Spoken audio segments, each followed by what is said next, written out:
Okay guys, so we're going to go over the high time frame VWAPs in this section. I've put weekly in brackets. It doesn't matter, okay? We're going to go through monthly, quarterly, yearly, but very briefly. In fact, this is pretty much the section for all high time frame VWAPs, and you'll see why that is. At least in terms of me putting anything on a slide. Just consider this to be pretty much identical for, sorry, let me just change the color here. I'm sure you guys all know I love my pink color. So weekly, monthly, quarterly, yearly, okay? What I'm about to tell you in this slide, and pretty much through the examples we're going to do, it applies to all of them. So we'll obviously look at monthly, quarterly, yearly, don't worry, but in terms of the actual theory or, off the chart work, this is it. Just to repeat the point, this is the higher time frame VWAP sort of slide section, okay? I've just put weekly here because it makes sense. Otherwise, I'll have weekly, monthly, quarterly all on one slide. It's going to be all over the place. And as you'll see, the principle is exactly the same, all right? So firstly, you can see I do use all the bands, right? So you can see here. So there's two issues here. Forget about this sort of rectangle with the shading in it. We'll come to that.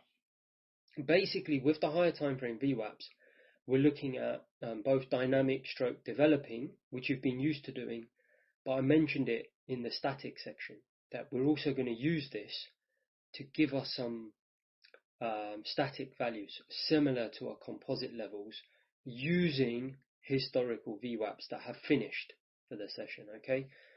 But rather than do it all together and confuse matters, let's just look at it one by one. So again, we're going to split this out into, I'm just going to put D, okay? You know it by now. Dynamic, developing, and then I'm going to come to S, static. Okay, so with this, in fact, let's just put DVA, developing value area. You only know that this is a weekly because I've told you that, right? My point is, from a sort of VWAP, approach that I'm looking at, there's no difference. It's market condition, okay, and rhythm. So the danger is that I keep going on and I confuse matters. It's not. Keep it basic. Just continue to do exactly what you've been doing with the day VWAP, but with the weekly VWAP. This is why I said in the last section, don't get into all of that, oh, I wonder who it is. Just know that it's bigger guys. I mean, roughly speaking, in fact, let's look at it and we'll come back to that point. What have we been doing so far? We've just been looking at approximate, market condition. It's imbalanced up till there, right? And it's obviously bounced at the VWAP, and then what? It's gone rotational here, right? At this stage where it's kind of, bounced, and then here we've started to build value underneath where the rhythm is, right? And it's gone rotational, and then it's gone down the other side. But here's my point. This is why it's so important to look at this stuff, because at the moment, forget about, again, the static part. We're just looking at developing value. No different to, so for example, you might be, what should we say? You could be here in the day,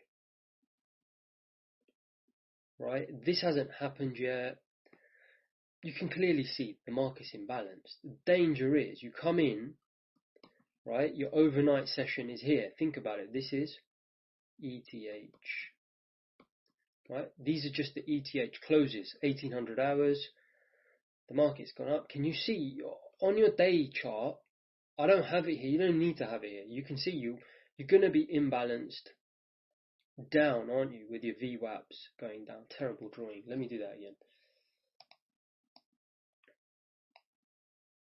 If we draw, don't forget this is a weekly. So this section here is going to be your overnight on a day VWAP.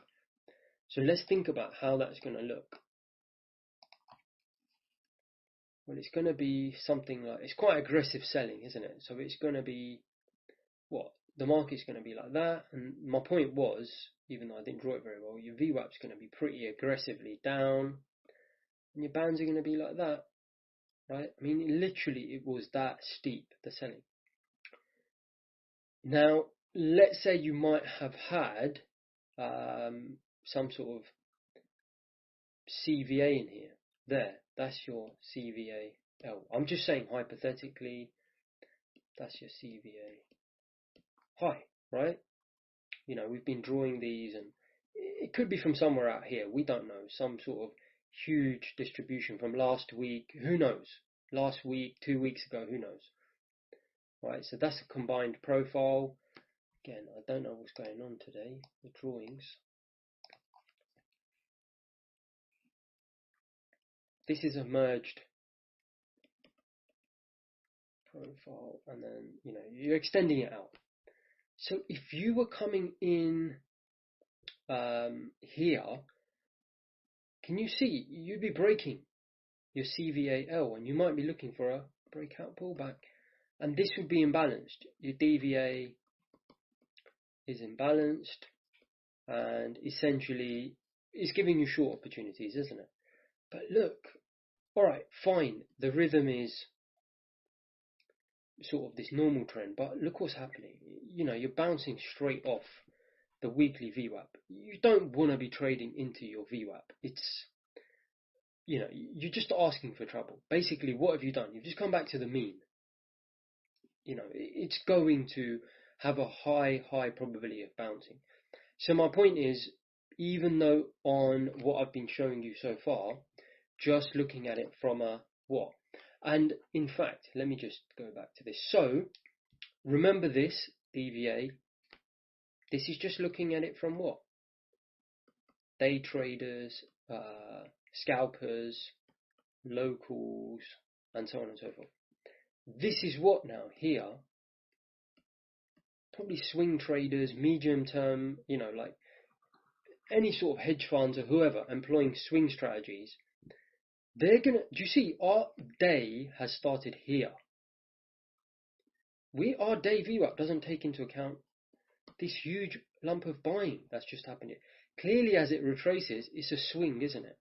And we can see that because it's come back to, you know, ideally, obviously, it would have just sort of bounced here at the sort of rhythm. But look, markets aren't perfect. At the end of the day, it is imbalanced in the sense that it's building a lot of value above the whole.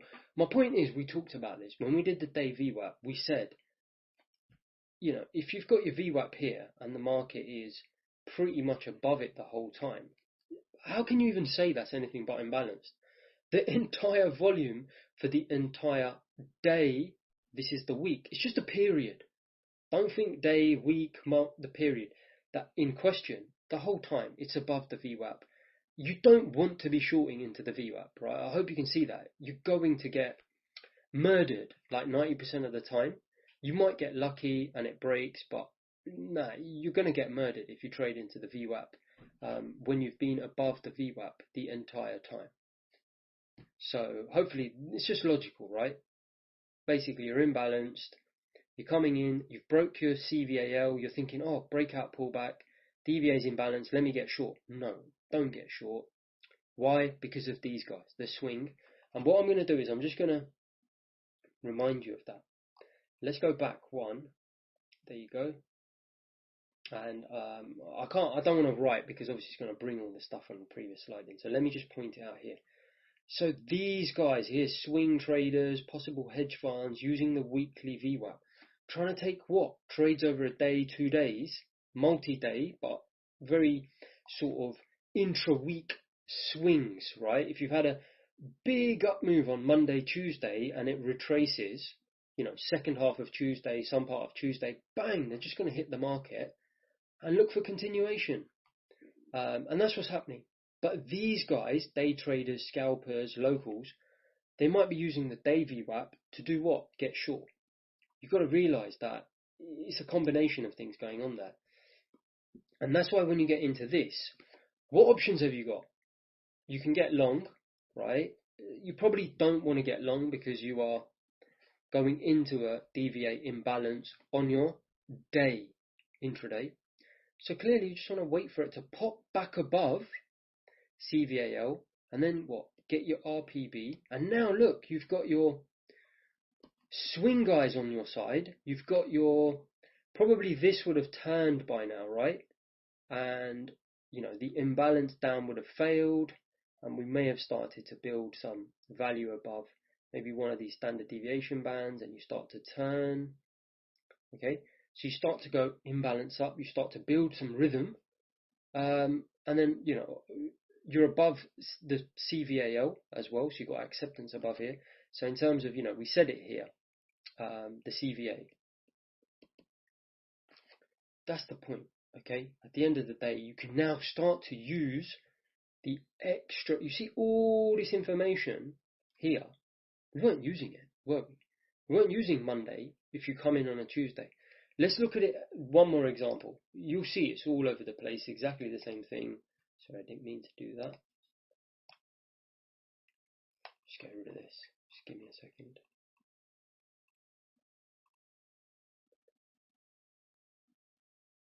Basically, we're just taking into account the whole week, right? On a Monday, it's not going to matter because on a Monday, the VWAP on the week and the VWAP on the day are going to be the same, right? Because on a Monday, we haven't even had 2 days. We've had 1 day.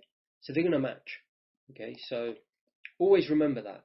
This is the day VWAP until Tuesday. Because on Tuesday, the day VWAP probably reset up here somewhere, didn't it? At 1800. And then started doing this. And look, this just continued because it takes into account the Monday as well. Hopefully that's clear. Keep doing that, sorry. Okay, so let's just move forward and look at another day.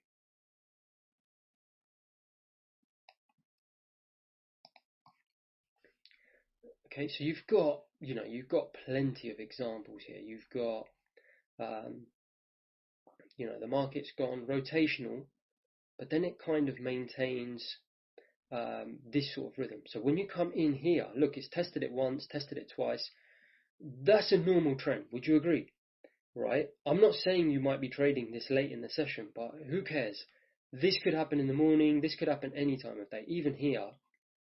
I mean, then maybe not necessarily because you haven't really established the normal trend. I would say more like either there or there.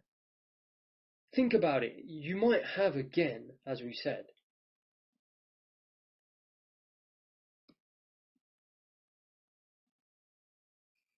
composite coming across. That's your CVA high. And if you think about it, how's your VWAP going to look? Look, it started here, 1800. Guys, your price is going to be going up, right?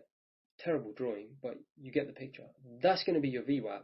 That's your standard deviation bands, right? So your thesis is going to be DVA, imbalance up, CVA, yep, breakout, pullback above what? This line, right here. And look what's going to happen. You're going straight into the normal trend. This is my point. Now what you can start doing is you can have that as your day thesis for the day developing value area. Obviously the CVA, keep it separately. You can have now you can start having your week.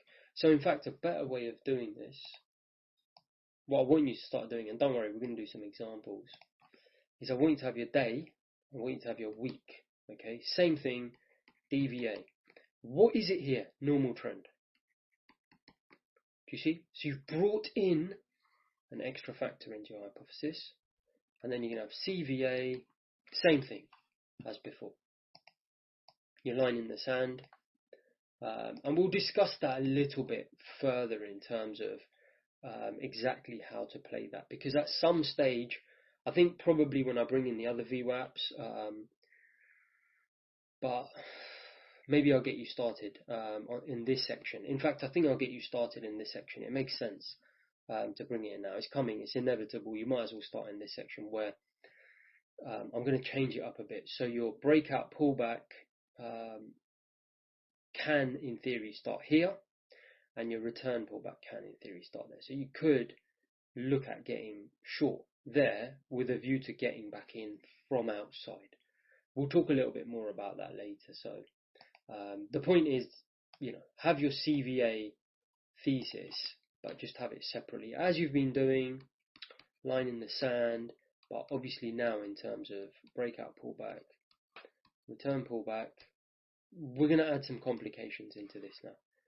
And really the reality of the situation is, as you can see, it's a great area for swing traders to enter, right? You can see it. Market's been going down Tuesday, Wednesday. On Thursday morning, it backs up. Obviously, you're going to want to slam this thing down. The thing is, so far with what I've shown you, all we've seen is just a day, isn't it? So if you think about it, all we've been looking at is static value historically, but also just the day, right? That's all we've been looking at. Now what I'm saying is, let's bring in, sorry, terrible drawing, the week into the day. And as you can see, we're then going to bring in the month, we're then going to bring in the quarter, and we're going to bring in the year. So they're all going to be windows within each other, essentially, is what we're doing. Okay, let's have a look at one more actually, just so we can look. I'm not going to go over this with the monthly, quarterly and yearly. It's exactly the same principle. Okay, I just look for market condition and rhythm, and I want to make sure that I'm not doing something against the market condition and rhythm of these guys. If we just remind ourselves, very roughly speaking, quarterly, yearly, monthly, there's going to be some overlap here. Monthly, okay, weekly, and then clearly day VWAP. Not daily as in daily time frame, day, the intraday, right? As you've seen, 1800 to 1700, ETH or RTH, whatever you want to look at, right? So I just want to make sure that, as you saw, when it pulls back to rhythm of the weekly, and there's attractive propositions for swing traders, I'm not getting in the way. When the monthly pulls back, which you're going to see, I'm not getting in the way of these guys. We talked about this, where the market's kind of got the VWAP, and then maybe you've got some sort of normal trend going on. And then we said, when you're here, it's okay. When you pull back here, that move alone, we're on a big VWAP, can take a couple of weeks sometimes. When we get to this area, we don't want to be shorting into that, clearly. So, hopefully it's obvious. I think it's pretty logical. And then same thing with these guys, where you've got, major sort of yearly VWAPs, which we're going to look at. So hopefully that's clear. Let's go back to here, and we're going to look at one more example. Look, again, I know I keep saying it, but just imagine this was a monthly VWAP, yearly VWAP. At the moment, I'm just showing you that it doesn't matter what the VWAP is. I'm looking at it in the same way, right? So I'm looking at here, sort of market condition, for the week is what? Until we get there and it breaks and it goes rotational, and then the rotation kind of fails and then we go up. But ignoring that, point is, look at that, right? I mean, this is probably just the most perfect example you're going to get of why you have to look at all this stuff. Because what is going to happen here is, again, you may have composite, right, that you've drawn in, and here you're saying, breakout, pullback of value, right? So you're breaking out a value, pullback. On your day, sort of intraday VWAP, would you agree? That's going to be short all day long. Look at it. That's where your day starts. That's all you're looking at. Can you see? Fatal error. You're completely ignoring what's happened on Monday. On Monday, it's gone up. When it pulls back, clearly swing traders are going to slam this thing. Obviously, it's not 100%, but very high chance. I don't fancy my odds, playing against that. If you want to do it, I ain't going to. I'm going to wait to see what happens, right? If it continues to break down and we start to go rotational, fine, I'll get involved short. But I'm not in the business of betting here, of a lot of like gambling. I take high probability bets, and at the probability is not on your side when you're basically shorting in this region, because as you can see, it's a pullback of a huge swing, and the VWAP sort of measures that perfectly because we've got the rhythm. You know this, right? The rhythm here is what? It's kind of a slow trend, isn't it? That's the 0.5. It's pulling back in. Guys, how is this going to look on a, the thesis you've been doing so far is going to be CVA less than XYZ, whatever this value is, who knows, who cares? At the end of the day, it's just a breakout pullback below that level, and you're going to have DVA is what? Imbalance, down. Would you agree? I hate drawing these things, my drawings are terrible, but it's going to be something like that, isn't it? You can see it there, it's going down, that might be your VWAP, and I did warn you about my drawings. In fact, it's going to be much more aggressive than that, isn't it? Because it's so aggressive, that move down. It's going to be like a fast trend or something, potentially. So let's do that again. This here is this, right? So that's going to be your VWAP, and it's going to be more like that. You're going to be imbalanced down, basically, and do you know what? Do beg your pardon. No, that's right. It's probably a little bit steeper then, but you get the principle. It's going to be imbalanced down, right? You can't argue with that. This thing is going to be imbalanced down. The reason I just stopped for a second is actually the VWAP, technically it will start there, but who cares? You get the principle. DVA is imbalanced down. As this thing pulls back, you've got probably some acceptance below there, pulls back, you're going to get short. Look what's going to happen. Slam! The sort of swing traders are going to come in and they're going to blow you out the water. Why not wait for this to happen, turn around? My point is this, to go rotational, pull back, boom, now you've got your, because I said to you here, have your daily DVA, weekly developing value area, thesis is going to be what? At that time of day is going to be sort of like normal trend, slow trend. See, straight away you're going to know the thesis is what? If I pull into this area or even earlier, I'm looking for longs, right? I'm not looking for breakout pullback. So you can already cancel that in your thesis. That's my point. According to what's going on in the weekly. This is where you got to learn to be a little bit dynamic and obviously watch to see what happens when you start to break down in this area. Is, you're waiting to see, do we actually break, fail below the CVA low? If we do, go up. You got to write this out, your thesis. The reason I'm not writing out in any particular way is because, like I said, I hope you can see my approach to markets is very loose. Okay, if I get you being very specific about things, it's going to become like an indicator. You need to snap out of that. The reason I say this, because I don't want you to think, envy is a little bit, it's not very sort of organized. Look, guys, I'm going to be honest with you. My desk is a mess, all right? I'm going to be 100% frank with you. All right, it's not that bad, but, I don't have any sort of, let me do this, let me be methodical about this and that. I'll do a journaling section and I'm going to give you some ideas. But I'm intentionally doing it slightly differently than what I was told to do. It just is too rigid, all of that stuff where you say, if A plus B happens, this happens. No, just know, okay, that on the weekly, at this stage, we're at a normal trend. Keep it simple. I'll put it here. Weekly, DVA, be aware of normal trend, slow trend. You can even put the approximate level, or you can just mark it here. Or just, like I said, make a note of it. That's it, and then keep it in your mind. be aware of the normal trend, slow trend.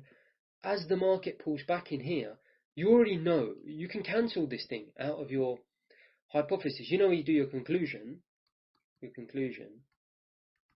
and just say breakout pullback. Sorry, let's do this again. You can just say as a conclusion, what's my hypo? Only RPB above CVAL only. Right? You get that? That's your CVAL. So straight away, you're only interested in return to value. You're not interested. You see, you've excluded. Whereas up till now, I've had you have this scenario where you, well, yeah, I've told you to be outside, isn't it? I've had you have this scenario below that line in the sand, and I've had you had that scenario above, right? Now you can cancel this. But here's the extra thing I want you to now start thinking about is getting in. Think about it. If in this region here, you're going to have to bear with me because this may complicate it for some of you. Hopefully, I just don't think there's an easier way to explain it apart from just literally tell it how it is. And I'm going to go slowly, so, you know, hopefully you understand what I'm saying here. Up until now, I've said only have, you know, direction determined by your composite value area, high or low, and use it as a line in the sand. You can continue to use it as a line in the sand if you want. I've got no problem with that. But you're now going to have to start thinking a little bit outside the box. And look, anyone's capable of doing this. Don't get too like, oh my God, it's too much. No, it's not. Honestly, once you've done this a few times, believe me, you'll be fine, okay? It's just maybe the first time I'm showing it to you, you're thinking, oh my God, I've got to think about all these other things, all these different moving parts. Yeah, fine. But, you know, you just got to deal with it, basically. You can't change it, right? It is what it is. And if you get it right, the market's going to reward you. So, you know, that's the silver lining. And you can get it right. Don't worry about that. You're going to get it. Like I said, just keep practicing. So what is this thing that I'm talking about? Well, up until now, I said when you're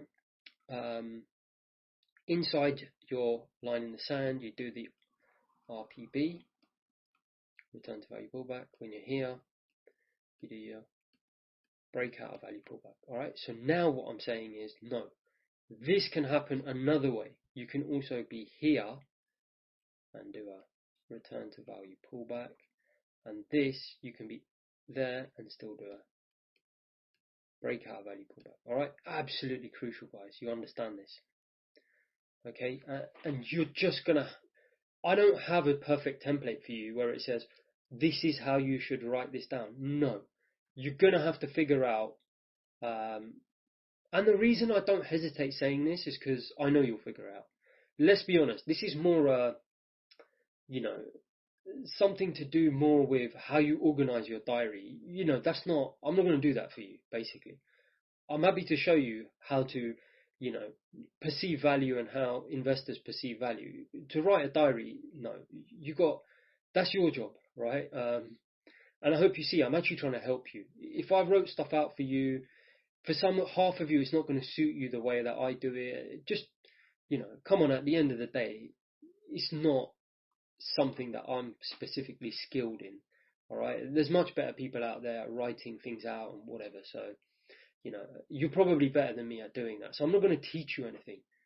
You're not going to get anything out of that process. You need to figure out the best way when you do your conclusion. What's my high post for today? Like I said, use the lines and ABC. Now, it's open season, okay?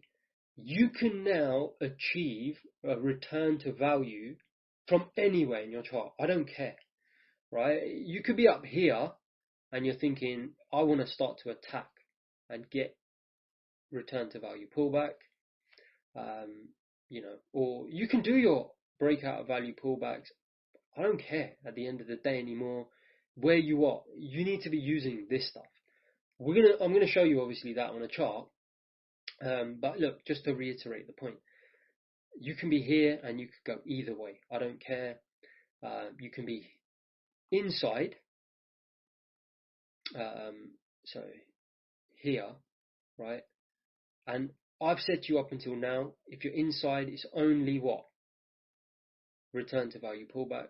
I don't care. You can do a breakout value pullback from inside, because I already mentioned this to you in your value expectations framework, where I said if you're building value here above the POC, now imagine you've got this normal trend here happening here. Can you see that? You're going to get this a lot. I can't tell you, it's not going to happen every day, but once in a while it's going to happen. That is your normal trend of your weekly developing value area here. Exactly that. Just imagine that point is that point there. Right? Can you see? If you're building volume here, the chances are this thing is going to fly. Why would you wait? Why would you wait for this to happen? Let me show you. Why would you wait for the market to go up, build value outside of your CVA high, and then say, all right, I'm going to get long? It makes no sense. I mean, it makes sense, but you're giving up. Your price risk is huge, right? From here to here, guys, personally, I'm probably got done and dusted for the day with a little piece left for me if I fancy going up. You're just entering where I'm probably already done. So, I'm happy to take on huge amounts of information risk, because actually, to me, that's plenty of information. I've got value building above my point of control. I've got a normal trend on my weekly deviate. Don't forget, we've brought in this new piece of information. And yeah, okay, I'm inside my line in the sand, which previously I would have said only if I'm above it do I want to break out a value pullback. But I'm saying to you now, just go with it if you want to. If you want to wait, nothing wrong with it, right? That's up to you. I've got no issue with it. But personally, I'm happy to enter there.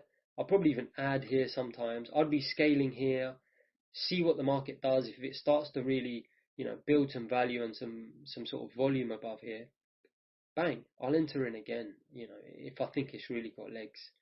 So hopefully that makes a lot of sense, that, you can now enter from inside or outside. And look, the other example is, and let's just do it here.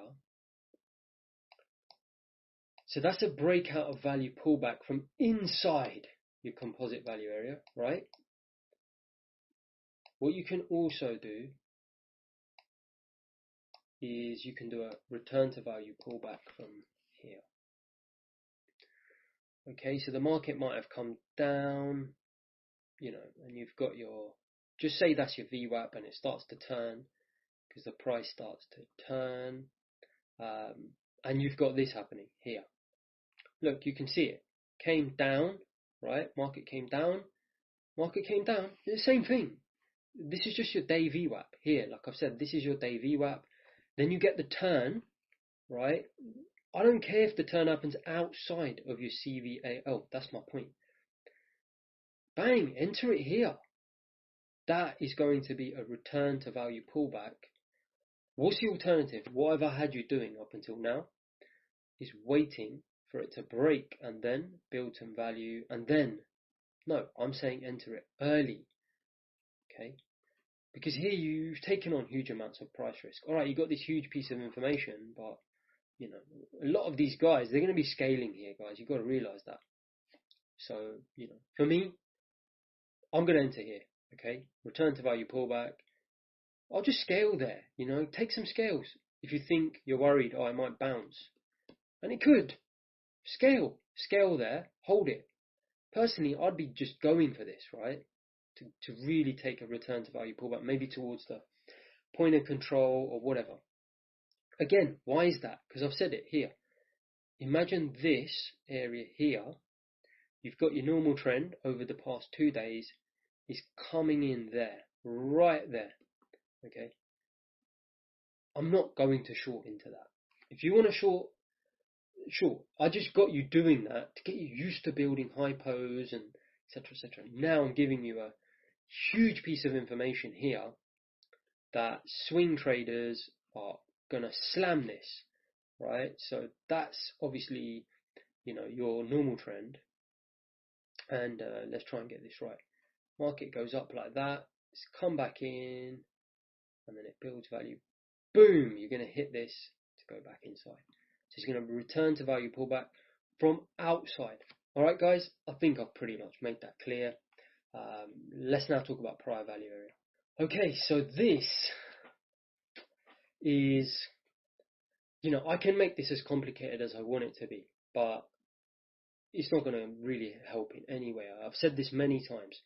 We can get as technical and mathematical, and even with the players, in the last section, I was saying we can go into incredible detail about, styles, asset management styles of investment, hedge fund styles of investment. We talked about it.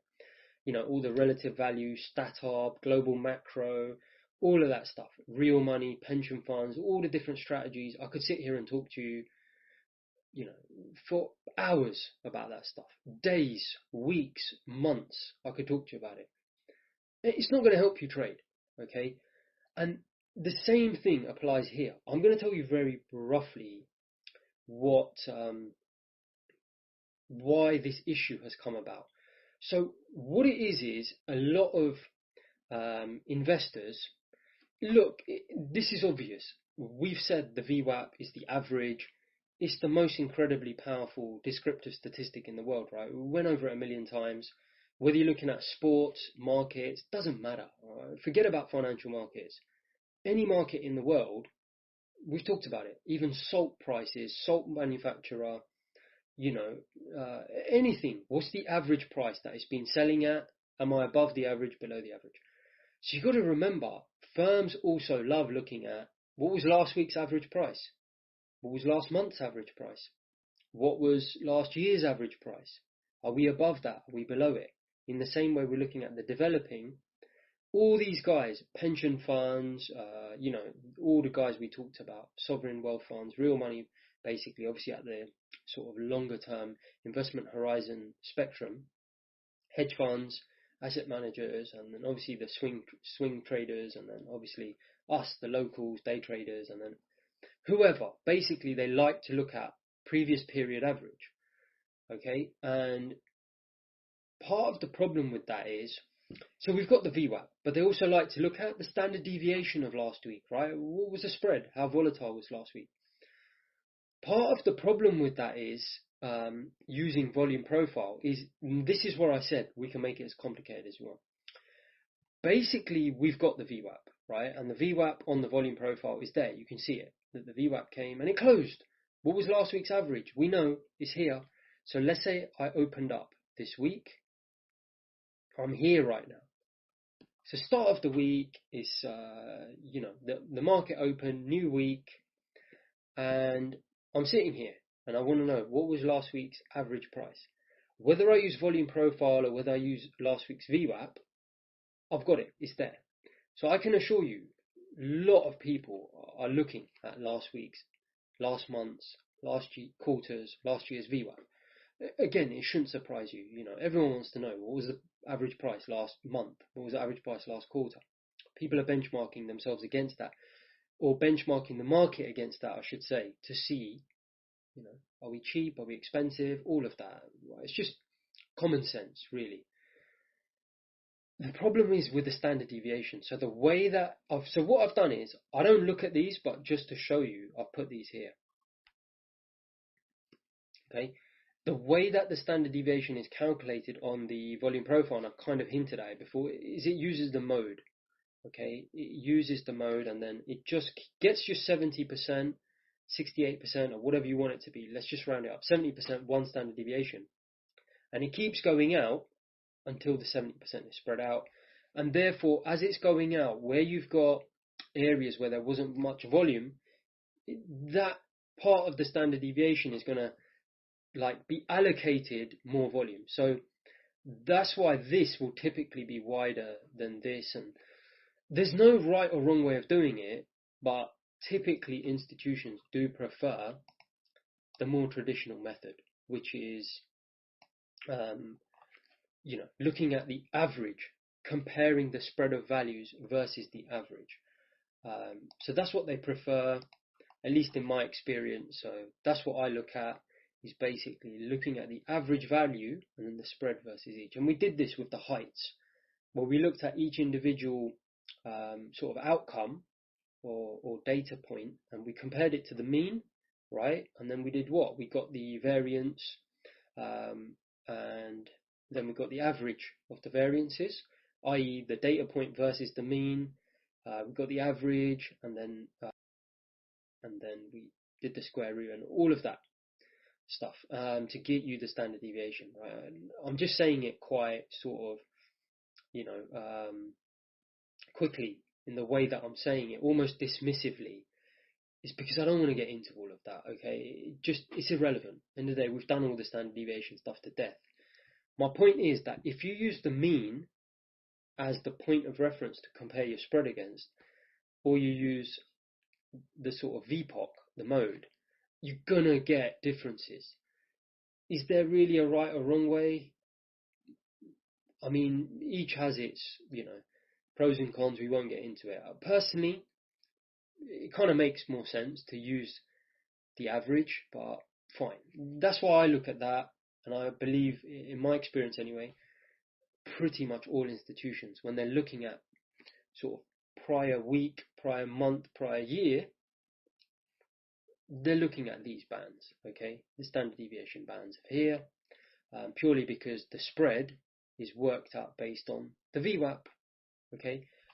Now, if you think about it, fine, so we can now start to measure this week's market. Where are we relative to the average of last week? Makes sense, right? Are we up? Are we down?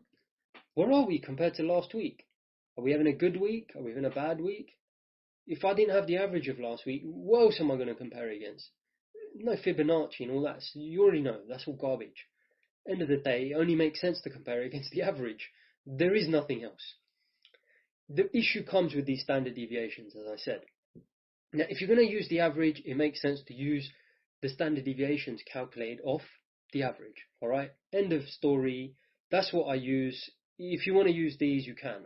I don't. Okay, to me, like I said, you need to sit down and think logically what makes sense. To me, it makes sense that this is what they're using. And look, at the end of the day, I have experience with institutions. I've worked with pretty much every client that you saw on the previous page. My experience is this is what they're looking at. So what I do is, right, I don't necessarily extend the previous week's VWAP or the previous month's VWAP or the previous quarter's VWAP. I keep an eye on it, I just eyeball it, but I don't, okay? What I do like to do, however, is the previous week's standard deviation, I extend it out, okay? So it's that, and it's that, okay? That's all it is. So can you see here, probably somewhere here, the standard deviation ended? You'll see another box. And can you see here, somewhere it ended there? You're going to see a box there. And I like to see where we are. Are we in? Think about it. Why do you think that is? What is this? It's ended. This is dynamic, developing.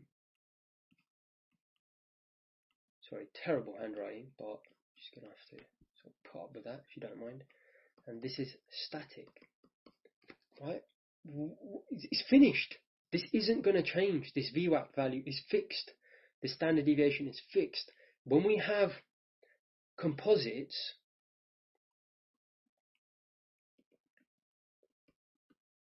what do we use to say what is fair value of the composite? The standard deviations, CVAL, CVAY. That's all I'm doing.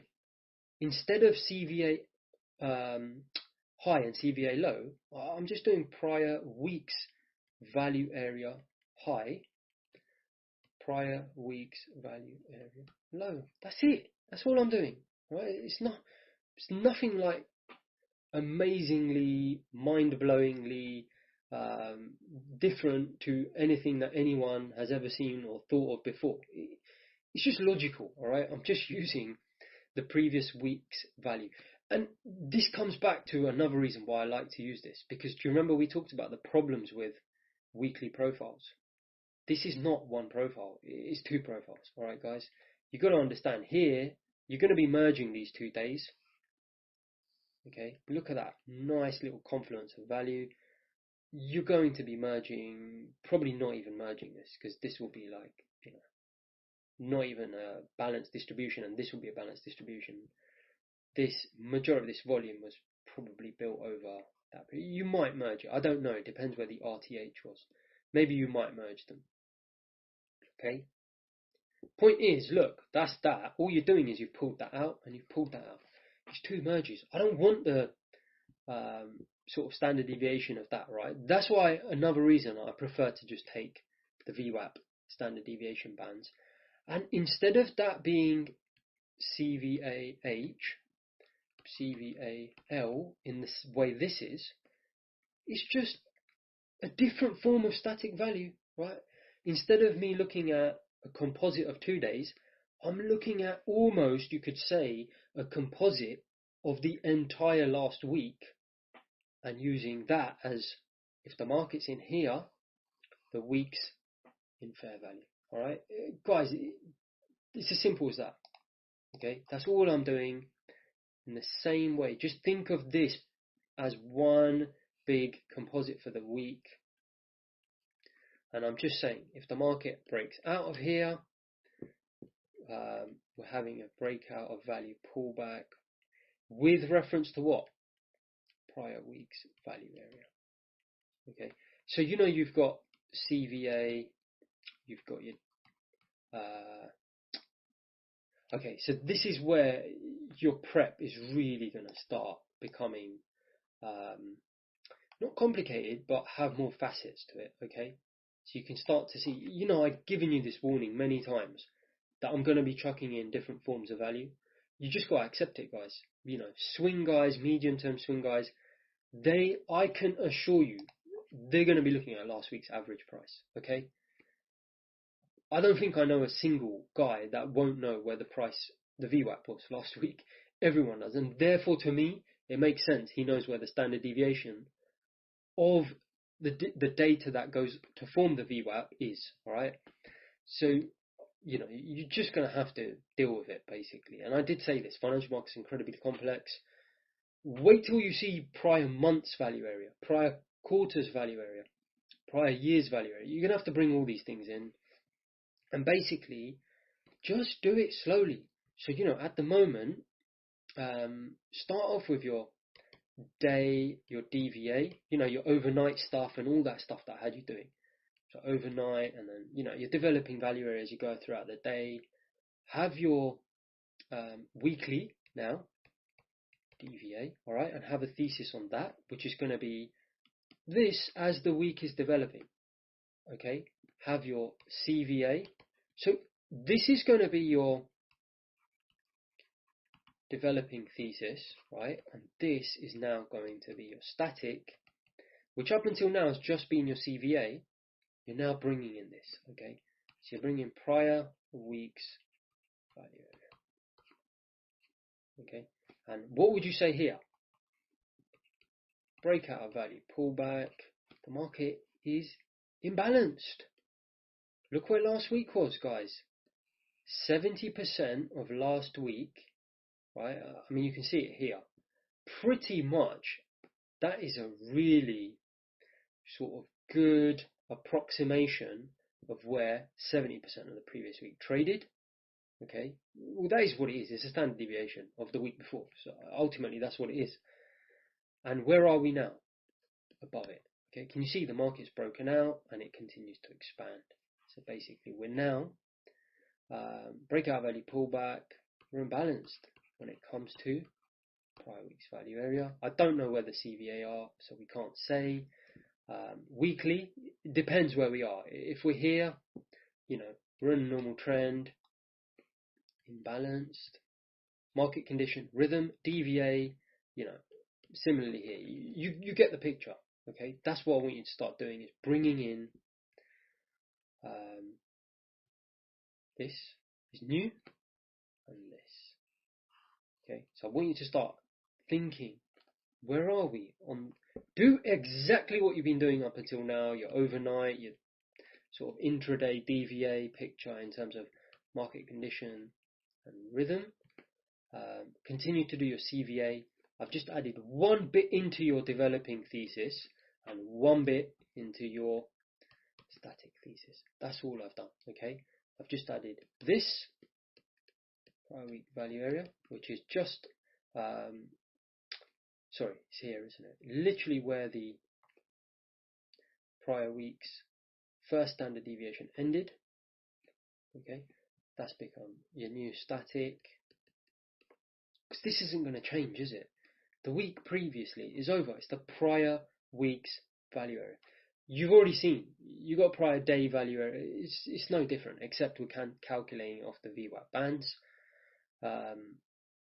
And then we've got, what was it? The DVA. Okay, so we've got DVA, but this time is for the weekly. So again, you're already doing it. You know, don't get yourself into a twist and think, oh my God, I can't. You can do it. Okay, it's market condition and rhythm. Just do the same thing, but instead of just for the day, do it for the week. All right, let's go and have a look at a few examples, and then let's get you started on this task. I'm going to show you, like I said, a week. Just randomly pick. Let's go. You know, this is the what is it? The ES. I'm going to look at on the market replay literally last week. All right, and I'll go through it very briefly with you, just for the sake of completion. So again, it's the 10th, right? Last week. So what I've done is, remember, I've done exactly the same thing in this. I've got no charts apart from, you know, for the market replay to keep it obviously ticking over. Take the template I've given you, delete all the charts apart from market profile. If you're looking at ES, market profile, one market profile, one day VWAP, and one weekly VWAP. You should just have 3 charts and save it as maybe ES weekly replay or whatever you want to do it. Right, and let's actually go and start the replay. So we're going to go to chart, replay chart. Okay, and date. So I want, what is it? Last week was let's do 5 in the morning on the 11th.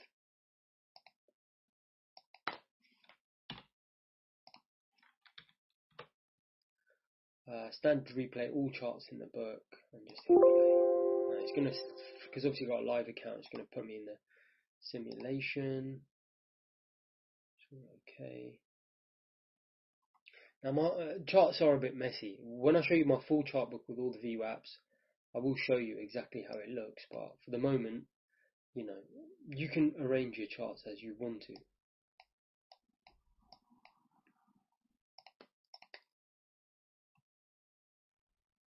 Okay, just give me a second. It's just loading. Just give it a second to load.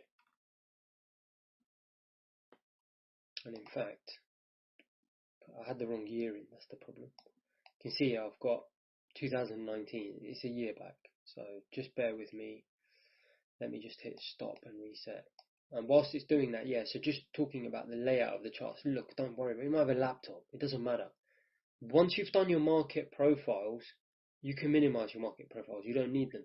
Just have your weekly VWAP up and your day VWAP. Just have the 2 of them, you'll be absolutely fine. So yeah, like I said, just get, you know, draw in your composites, get rid of this, and then just do your sort of hypos on these 2 alone. So it's almost loaded. I'll make sure I don't make the same mistake again. So let's go to that, and it's 2020. Hopefully this should work.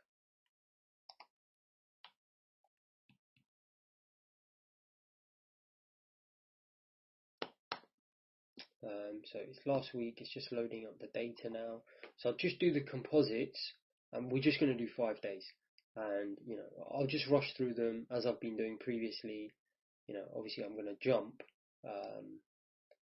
and we can just talk through them.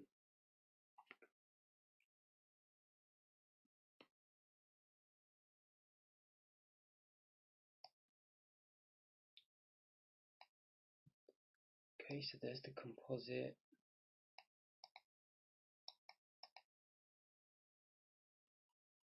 Yeah, so we've just opened overnight. Okay. Now I don't have the delta on here, so I'm going to pause this.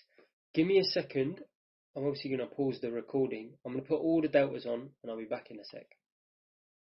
Okay, so you can see I've added them back in basically, so I'm just going to sort of minimize that. And look, I just want to repeat the point that I forgot to mention as well, that look, I'm going to do loads of like Zoom meetings where I'll be talking through a lot of this stuff, and it will be more kind of obviously trades that I've actually taken, and people will be obviously have the opportunity to ask me questions, and I'll put the recordings in this section somewhere, so there'll be plenty of material for you to actually see where I'm actually challenged on things. It's going to be much better. If I just sit here and tell you, yeah, I would have done this, would have done that, you know, you're not going to get anywhere near as much as obviously where people are able to challenge me on things, and you'll see my answers to that, and that's going to help you shape your hypothesis much better. For now, you don't need more than what I'm going to give you, which is just telling you how to do the hypothesis. Like I said, you've done market condition and rhythm to death. It's all you're adding in, and then obviously the extra bit of static.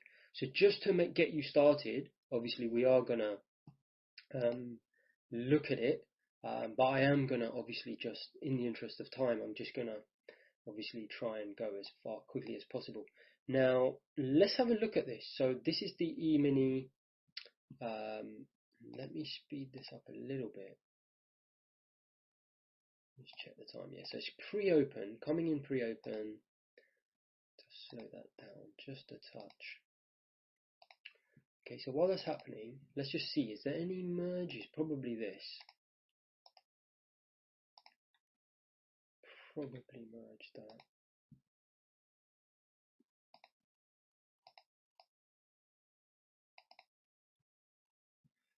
Okay, probably all that's necessary for now. I would have merged those two, but obviously that's pretty decent balance. It's a grey area, okay? I mean, you could not merge it. I think it's a pretty good merge, because you can see what's happened. Those 2 days are not a merge, but then this has just built value on top of that, right? It's well inside. So, and this, all it's doing, you know, I've said this before, there's a gap here, and it's basically just filling in the gap, isn't it? So for me, it's a pretty strong merge as far as I'm concerned. Logic would dictate to me anyway. So I'm going to merge those two. Okay, so you've got your sort of value there. Again, you can draw in your point of control. Okay, so we've got that. So really, you know, you can minimize this if you want. Right, let's do that. Let's just minimize that. Then you can start to focus on your weekly.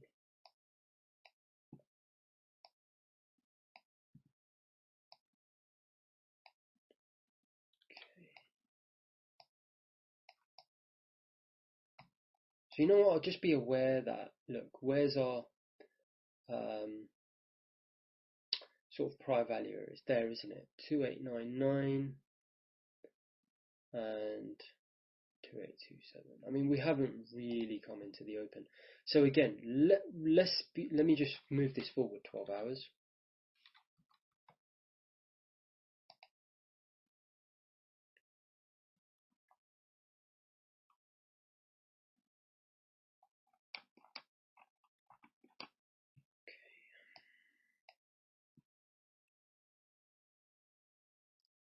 So what I'm actually going to do is, so you see the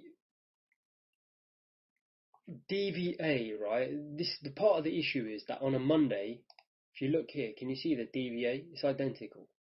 Basically, that is this. They're exactly the same thing. Let me just pause this a second. It's at 60 times speed. These two are exactly the same thing, right? So you're not going to be able to do the DVA piece for this on a Monday, okay? But what you are going to be able to do is look at this. Prior value area. So when you're doing your statics, right? Now, you can put the zone in here or don't, whatever. It's up to you. You know, I do and I don't. Sometimes I do, sometimes I don't. It depends on, if I've got time, I'll put a little zone in here. I like to do it. If I don't, then I won't. It really doesn't matter. Whatever. The point is, that's your CVA high. Now let's do sort of your plan for the day. You know, at this point, sort of here, you're coming in pre-open. What's your kind of plan for the day? Well, what's happened overnight? Overnight, you've really gone fast trend imbalanced, isn't it? Okay, so that's your rhythm market condition. Done, dealt with. So that's your kind of DVA for the day. Okay, the week we can't do it, right? So we just have to deal with that. So that's the day DVA. And look, I apologize, all right? At the end of the day, I hope the fact that I'm giving you incredible knowledge makes up for the fact that I'm terribly disorganized when it comes to writing. I'm the first to admit it. Sure, there's guys out there who are amazing at using all these Google Docs and OneNotes and all this. I see guys these days using. I haven't got a clue. For me, you know, even when I'm doing my effects that you see me doing in the Discord, literally I got like a little pad. If you can see it here, I'll just write a couple of bits and bobs down. I don't even have a Monday, Tuesday. I don't. You know, that works for me. It probably doesn't work for 99% of other people. That's why you can't ever copy someone, okay, entirely. Obviously, I'm showing you a lot of the stuff I'm doing, and it's going to form, hopefully, good 80-90% of who you become as a trader. But, you know, a lot of that, it's going to be bits and bobs. In terms of I'll do a journaling section, don't worry. But in terms of the way I write things out, you're just going to have to accept I'm pretty useless, all right? In fact, even this is difficult for me to do because a lot of this stuff I keep in my head or I just make really scribbled notes. Okay, I don't do all of that perfectly written stuff out. I tried at the beginning. I told you I prefer to have the printouts, right, of the charts, and I used to draw it on. So just forgive me, but hopefully this is plenty to get you started. And fortunately, since I've done I think it was task 4, task 5, where I got you on the hypos. I've seen the people doing them, and it appears that everyone's okay. So, you know, I guess people have managed somehow to make sense of the madness that I put down here. But there you go. So the point is, back to the point, weekly, you can't do the DVA stuff. So now we're going to move on to the static section, right? So we've got what? CVA, line in the sand. But the line in the sand is different now. It's not just, so the line in the sand is fine. You can use the same sort of area, right? But we've also got now sort of 2900. See, around this area. Okay. There are ways where you can have this on here, and the problem is, okay, I go through phases where I kind of have tried to have this on here. Sometimes I don't. Problem is, you can imagine, this is just a weekly. If you want to start putting your weekly VWAPs on here, you're going to have quarterly, monthly, yearly. It's going to become messy. You know, you're just going to have to get pretty good at just being aware approximately of where is sort of prior value area. It's about 2900. Okay, so it's about there. You can mark it if you want. You've got no problem with that. You can come up with different ways of doing it. You know, there's no sort of right or wrong. Just try not to be too messy here. Keep it clean. Keep this clean. Don't forget, this doesn't change a lot, okay? So you don't need to really worry too much about it. Just kind of eyeball it. I like to have it open for that reason. I know it's 2900 is the prior week's sort of value area high. So I know at the moment I'm having a breakout of value pullback. But we'll combine that with the composite value area. That's why I'm saying the line in the sand do you see the line in the sand? Because I'm bringing different components in, and I said to you this before, that this is the swing traders, right? Swing traders are going to be looking at this, and if we have an up move and we pull back, and obviously that's going to be value to them, and if that is also, very close to this, clearly your line in the sand is going to be probably somewhere in between. That's all I'm saying. Now, this is where the whole, and I said it a lot before, you got to be able to be discretionary about these things, and there's no rule book that says, oh, if the prior week's value area is within 5 ticks of the CVA high, then we call it confluence. No, you're going to have to apply your own discretion. Right? It's as simple as that. You're in the wrong business. If you want specific rules, it's never going to happen. Because what if I tell you, it'll be unfair of me to tell you, oh, if it's 10 ticks above, then we call it confluence and we can say our line in the sand is somewhere in between. If it's 10 ticks above, or it's 15 ticks above, or if I give you a specific number, say I say 10 ticks, what if one day you come in and it's 11 ticks? Do you see, it's ridiculous. You've got to just kind of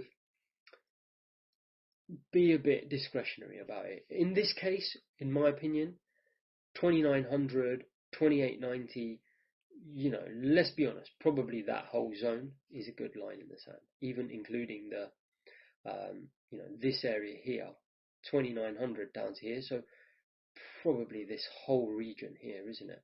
So line in the sand, we can almost say something like maybe 2895, somewhere in that region, right? But here's the key thing. I'm not going to be now saying, look, if obviously your prior week value area high is up here or somewhere or down here, your line in the sand is going to be different, right? I'm just saying because they're so close together, we can kind of use our judgment and say it's probably in that region. But it's no longer going to be greater than is breakout of value pullback, less than is return to value pullback. That's not going to work anymore, is it? Because what did I say? You could quite easily, if you had your, if this was like the VWAP was down from the weekly, quite easily play a return to value pullback from outside, right? You could play a breakout of value pullback from inside. So you can't use these binary sort of choices. I made your life easier before intentionally, so you could do 100 examples, get used to market condition and rhythm, and get used to developing some hypothesis. Now you've got to understand, I'm bringing in what? Medium-term swing traders, obviously guys using weekly VWAP. You're going to have to account for them, and therefore take it as a good thing. You've now got opportunity to actually expand your trading set, or your trading playbook, they call it. I don't necessarily like that word because, again, it tries to categorize things too much. I know people talk a lot about building a playbook, and I'm not a big fan of that. Keep it loose, keep it fluid, allow you to react to market conditions. Sorry, I keep doing that. Just want to get rid of this. So again, let's just finish developing, right, the hypo for if you were here, your CVA, and then, like I said, bring in your weekly DVA, but not on a Monday, it's not going to work. And then now we've got this prior week value area, and we know 2900 is crucial. So that's kind of our line in the sand, isn't it? Prior week value area. I'm not going to write it. It's prior week value area higher. I'm not going to put this in my thesis. We're miles away, right? We're over 100 points away. It's irrelevant. So what am I thinking now is, all right, if I go below here, then, and in fact, this is how I'm developing my hypos. Okay. You probably see why I started to like drawing this stuff in after a while, and I wasn't a big fan of writing it, because how do I write out, all right, here,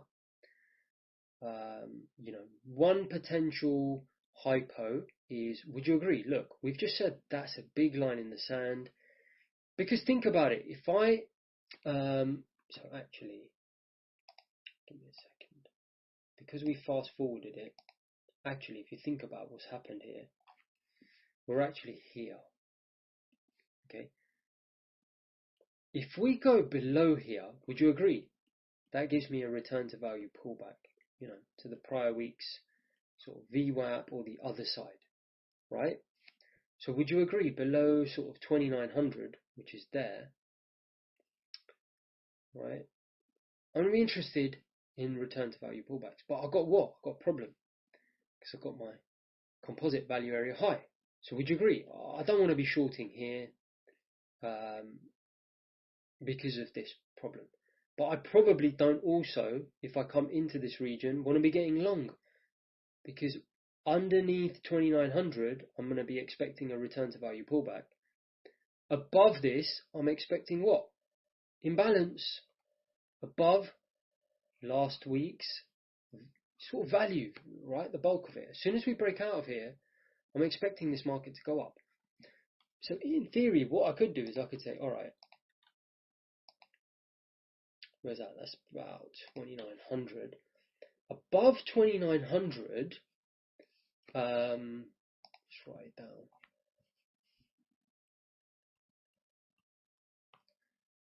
Probably makes sense for me, theoretically. I'm just keeping this in my mind before I write my conclusion. Possible breakout value pullback. Where's my composite? Is here. All right. Typically, the way the weekly set up kind of makes sense, right? Above here, for me to continue the imbalance from Friday. Look, Friday we went imbalanced, right? And then all it's doing is just continuing. Can you see that? That's all it's doing. Basically, we've gone imbalanced, we're coming back and we're pulling back to what? Last week's value area. Kind of makes sense. Let's continue to go imbalanced. It's a breakout of value pullback. Everything lines up for it to be a breakout of value pullback on the weekly. But I need to combine that now with my day and my CVA, don't I? What's my CVA telling me? Clearly above here makes sense potentially for me to be looking for longs. So, if I'm here in the morning, would you agree, in this zone, I probably don't want to be doing very much, right? Because I'm stuck between a CVA high and a sort of prior week's static value, where it's obviously sort of considering, should I continue to go imbalanced or not? So my conclusion would be, and look, at the end of the day, I don't have a crystal ball. My hypos are not cast in stone. Your hypo might be slightly different to mine. It's okay. It's absolutely okay. You're only going to learn by just going for it and then playing the market and see what happened. And that's how you learn. I'm more than happy for you to show me your hypotheses, but also just do it and let it play. See how it works out. In my opinion, though, this is crystal clear. So my conclusion would be, all right, above, do you see, it's no longer one line in the sand, it's kind of here. Let's be realistic. Above 2900, happy to go long, given the right circumstances on my DVA. Below 2900, sorry, it's not 2900, it's this. 2890.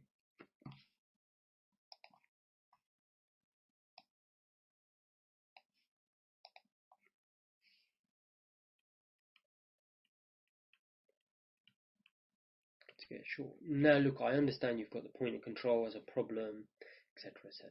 So for me, my preferred, this is where I start to think a little bit outside the box. What algo is going to be able to do this? This is why algos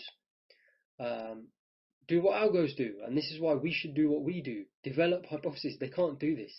This is a strength that you will build over time.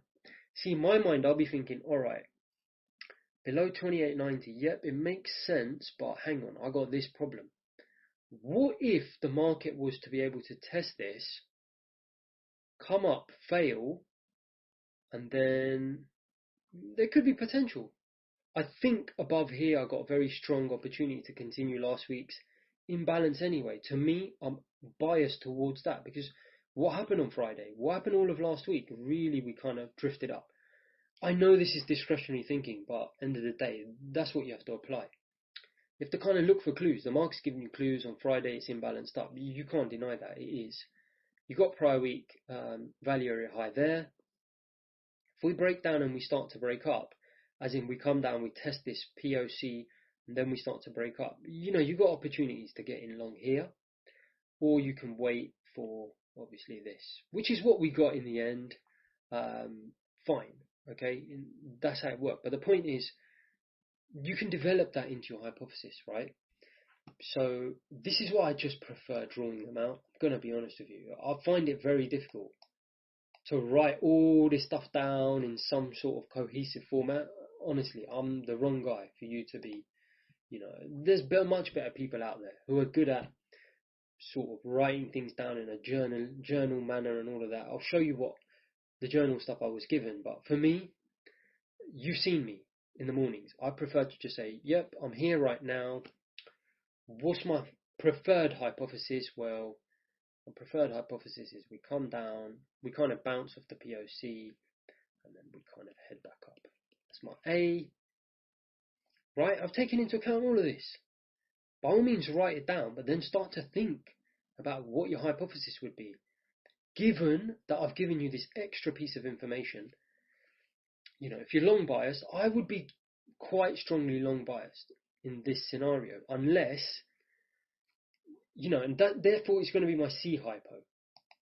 This would be my C hypo. Do you see it? For this to kind of build value down here, and then we can start to test this 2860 down here. So that would be my C hypo, but I would still prefer to be long. Okay. The thing is, I don't know exactly how the market is going to get long if I want to be long. So obviously I can make my best guess. It doesn't. Either I can say, all right, it's not going to pull into the CVA and then pull out again. So we can think of that sort of hypo. Or you guys have seen me in the Discord a lot. I will start my pilot position early because I don't know if any of this stuff's going to happen. But my point is, it's pretty much a similar hypothesis.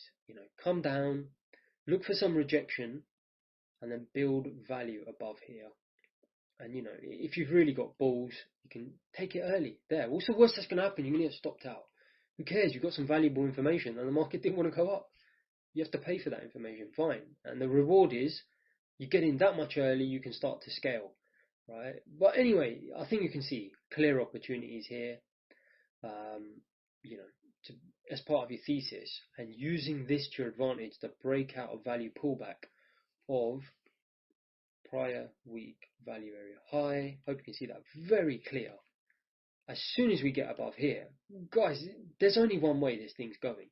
You're above, a strong composite value area. You're above prior week value area. You've got your breakout of value pullback. You've got two breakout of value pullbacks here and here. Where else is this going to go? Highly unlikely that this is going to come down, and these guys are going to get hammered, right? And that's what happens. And there isn't any clear targets. You can just target the other side of value as your value expectations framework. Obviously you'd be scaling probably somewhere here. Get long in this region. I don't need to show you exact areas. I'm very loose with my entries. If my narrative is this strong, does it really matter if I enter here? If I enter here? If I enter here? No. I'm letting my 90%. That thesis I just developed is incredibly powerful, right? Would you agree it matters, like, as you use the word gazillion as a kid? I don't even know if that number exists, but it's just infinitely more powerful to actually have what I've just built here, this hypothesis, this ABC, than, should I enter here? Should I enter here? Should I enter here? Who cares? I really don't care, okay? I've shown you ideas about how you can obviously develop your entry. You can use order flow. By no means is it perfect. More than happy to have a look at it. Potentially, you develop acceptance above prior week value area high. Potentially go in long there, but the order flow wasn't great. This is the problem. Not all the time stars are going to align in the exact way you want them to. So you just got to decide. And at the end of the day, wow, that is some hypothesis. Perfect. I'm getting all the volume I need above, right? This going up. I'm going to get in the trade, and if we pull back here, below into my zone, this sort of zone where I didn't want to do anything, I'll just stop out. Fine. But the rewards are great. And actually, if it starts to really motor, I'm going to add. So I'll have this early position, I'll have this position, and my average will be somewhere around here. I can scale some out in VWAP, and I can hold the rest of it. Plenty of ways to do this, but that's what I would do. Hopefully that's really helpful. Let's move on, because that did take quite a while. So press play. Apologies, because I paused it, I think for so long, didn't like it. So just give it a second to play.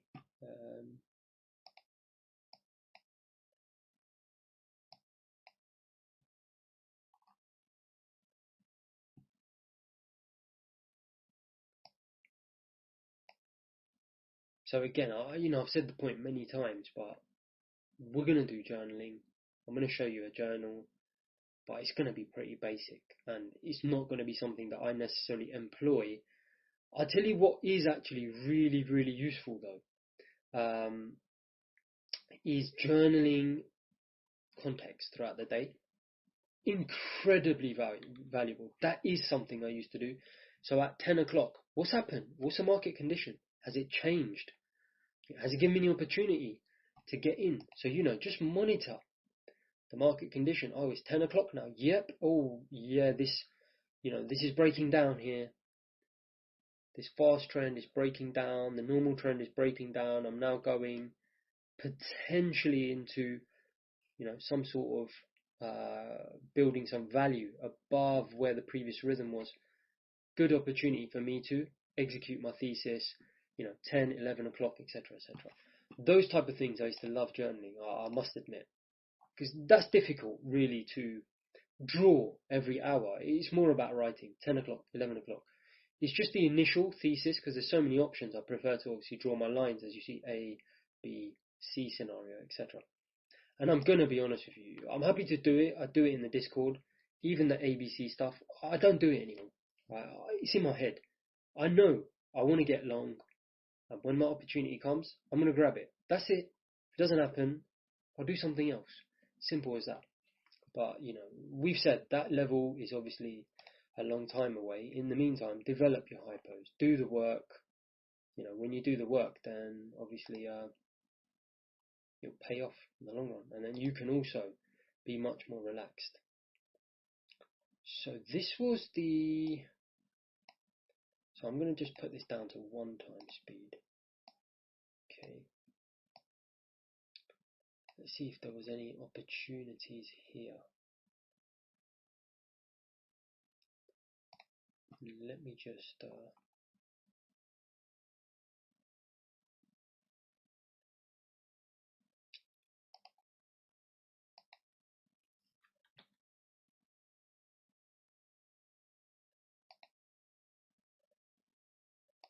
Okay, so at the start of the day, obviously we would have merged the prior 2 days, right, which would have been the Friday and the Monday, because we just finished the Monday, we're just starting this day, so it makes perfect sense.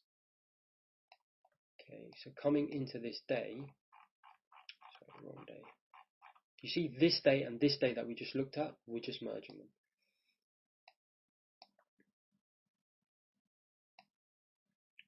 Okay, so this is the day we're now looking at. There you go, the day's just started. So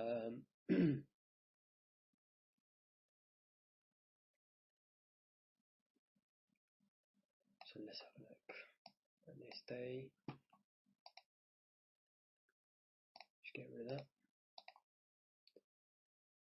Right, so at this stage, right, we haven't actually broken. So don't forget, 2900 is still there. Okay. Your prior value area high is very much still there. At this point in the day, you're here. Would you agree? You're very rotational. You know, what would you be thinking when you're coming in on your weekly? What's my sort of market condition? It's very rotational, isn't it? Look, we tried to do the rally on Monday, which we talked about the day before. It failed. We weren't rotational. So at this point in the morning, you know, you're probably expecting, let's be honest, I don't think it's unfair of me to say, you're probably expecting some sort of rotational condition. So it's rotational. What's the rhythm? Probably more like, what, 1.5, right? 1.5, 1.5, 1.5, 1.5, 1.5. You know, rhythm is very much 1.5. So that's your market condition. That's your rhythm. Again, terrible sort of diary or writing, but you know, it is what it is. So I've already done my sort of DVA for the week, right? You can do this in any order you want. Who cares whether you do that first or whether you do this first? It's going to make no difference, guys. Here we've got CVA high. Okay, so we've come in. Right, so we're going to now start with what's happened overnight, basically. Overnight, gone rotational, and we're starting to develop this. Obviously, you won't have seen this open. This sort of normal trend. Okay, normal trend, imbalance, right? Market condition, imbalanced, rhythm, normal trend. That's it. Always, can you see market condition, rhythm? Market condition, rhythm. When you're doing the monthly, quarterly, yearly, market condition, rhythm. That's it. Okay, that's all it is. That's all there is to it. Overnight, we said normal trend imbalance, CVA, you know, 29.24 is probably going to be quite important. And I apologise, I haven't drawn the pocket. It's probably somewhere here. I'm not going to draw it in, but it's probably somewhere in the middle there. You've got your point of control. So what would we do here? We've already established this rotational, but this is, again, why the weekly is so powerful, and the other ones that you see as well. Because without the weekly, so far I've had you doing what? CVA greater than 29.24 would be, you know, potential for a breakout value pullback, right? Well, if you didn't have the weekly, you would have taken that trade and got long. Because you'd said, hang on, we've built acceptance above here, breakout value pullback. It looks good, basically. It's good to go. Problem is, we're in a rotational environment. Rhythm is 1.5, but pretty much there. Right? I'll tell you 100,000,000%, I ain't going to be longing that market when we're in a rotational environment. It's the same, if you think about it, of having your DVA and saying, yep, NV, I'm going to get long here. You know you're not going to do it. You're rotating and you're at, you know, your rhythm. Why would you get long there? You're going to get short there. So you're going to get short. There's no shorting opportunities.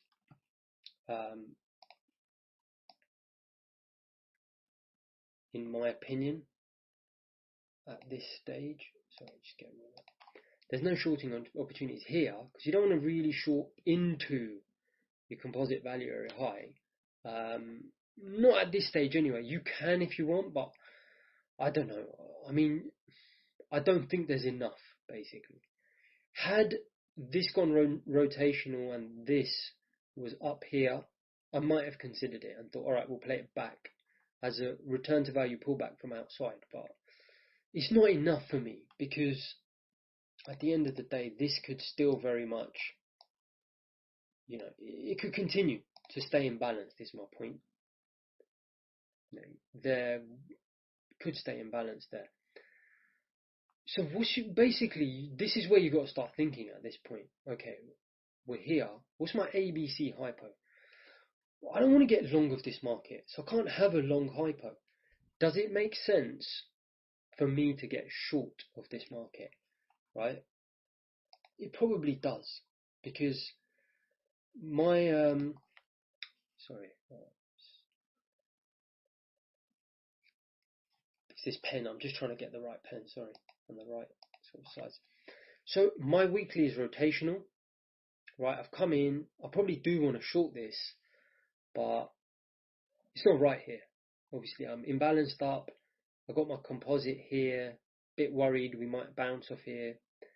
What's a logical A hypothesis then? Well, clearly it is for us to break inside here, because it's such a logical, in my opinion. Play the rotation and entry somewhere when we accept inside. Would you agree? That's got to be your A hypothesis. I can't see any reason to get long here unless the weekly starts to go imbalanced, right? That's unlikely to happen till much later in the session. So basically, at this stage, I wouldn't even be thinking about it. I'll be honest with you. This is where it used to help me writing things down every hour as context changes. Because when it got to 12 o'clock, 1 o'clock, 2 o'clock, and I saw this going imbalanced, I could change my thesis. At this moment in time, early in the morning, this is going to be my A hypothesis. My B hypothesis might be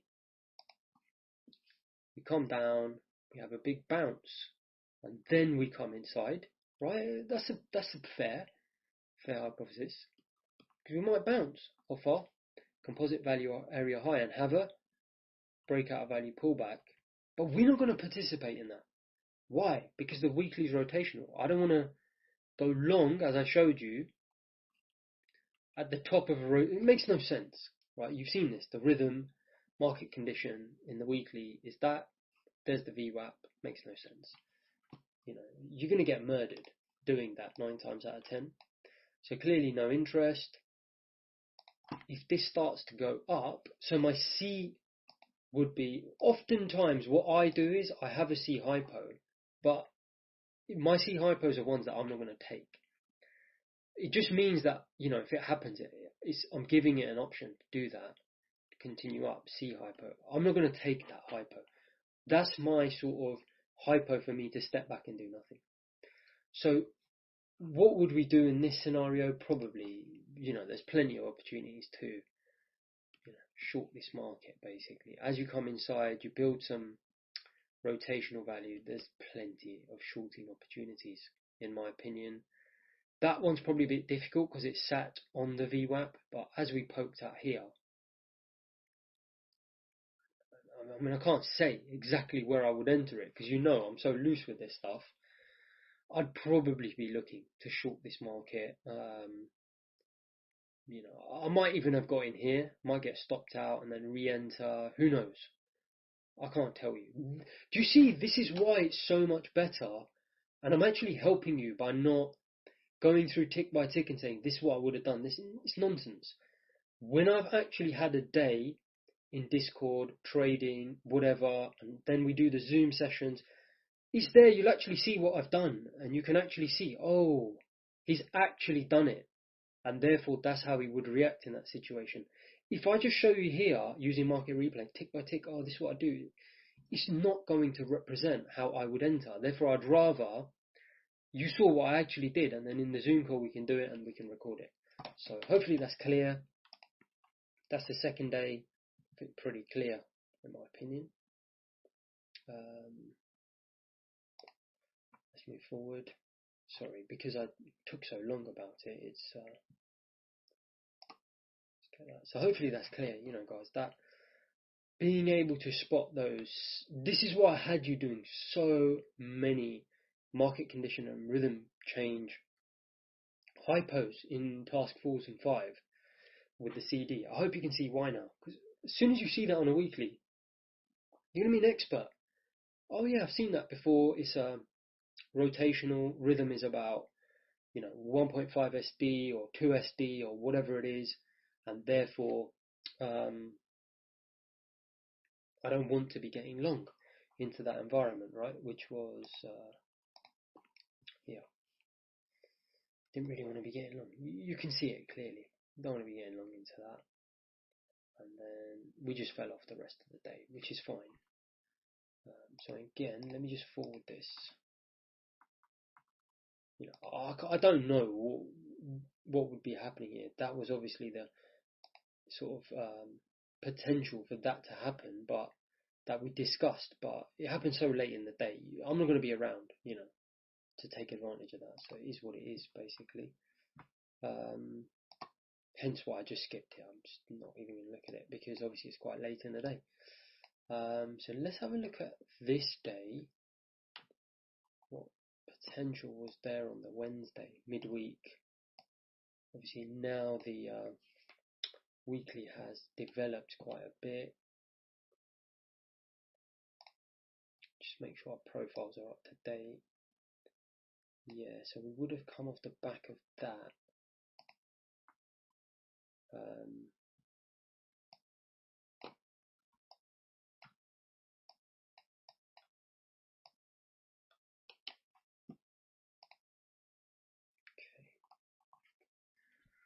So again, first things first, we're here, right? Somewhere in here.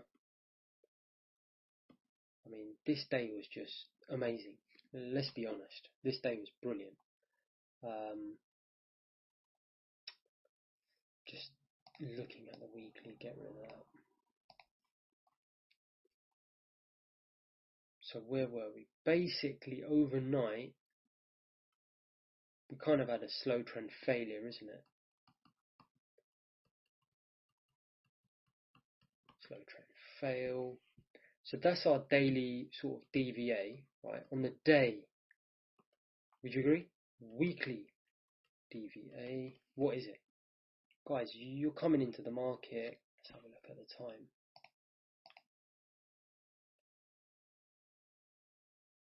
There, right? Come on, you cannot say that at that stage the market is not, giving you sort of imbalanced opportunities. You cannot say that. Okay, I mean it's about as clear a trade as you're going to get. Okay, you should be creaming this day. Basically, it's imbalanced. Right? What's the rhythm? It's a normal trend, potentially. We don't actually know until that happens, but you can pretty much say that it's within that vicinity. Normal trendish. It's not. I agree. It's not necessarily established because you've just come down. But what's the likelihood of us going back up there? It's remote. Let's be honest. This thing is clearly imbalanced. All right. You've got to use your judgment and say, all right, that looks pretty decent for potentially some swing traders to come in and slam this market down off a retracement. So imbalance, normal trend, CVA, 2862, decent area. This is where you've got to start combining things. Is there pockets of value? Yeah, actually, old historic investors. I don't know where the CVA is from. Probably somewhere. In fact, let's have a look. It's old investors, basically, right? That have established value previously. Where are we talking? 5th of the 5th.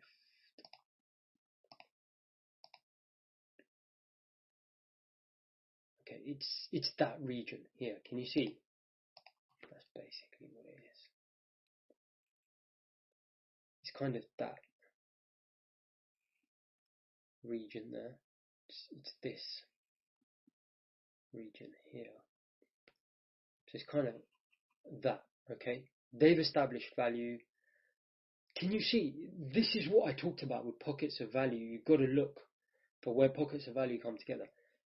Investors who establish value there, the fresh swing traders of this week, agree with them clearly at this stage at that area. What a golden opportunity. This is all my point is, when you're putting this hypo together, this is why I prefer to write it out, because you've got to start thinking, hang on. Yeah, that makes sense. 2862 is potentially where we got imbalanced, according to these historical sort of static value investors. So that makes a lot of sense. Okay, but my weekly's also going in balance in relatively same spot, right? So whatever that is. approximately what? This stage, probably that region there. Okay, we've come down, as in we're coming down, we've rejected that area coming into the open. Look, end of the day, what other sort of clues do you need? This is my point. It's like we've rejected this, we've rejected, clearly the first standard deviation. We come down, we've got acceptance, sort of dollar sign should be going off in your head that this is going to be a very good chance for me to short this market. So you've got your CVA and then weekly plier value area. What's that telling me? Return pullback, perfect. I'm in the zone. Return to value pullback. Return to value pullback. Albeit you've already tested the other side. So granted the move's already sort of done, but it's not like, my point is, it's not like that is sitting right here and you're slamming straight into it. Then I would say, hang on, there's a bit of dissonance here. There's problems. But there isn't. Nothing in your way at all. So what would the conclusion be? Well, rather than write out, clearly, if you're kind of coming into the market here, it's going to be hypo A, either to bounce off that or do this again.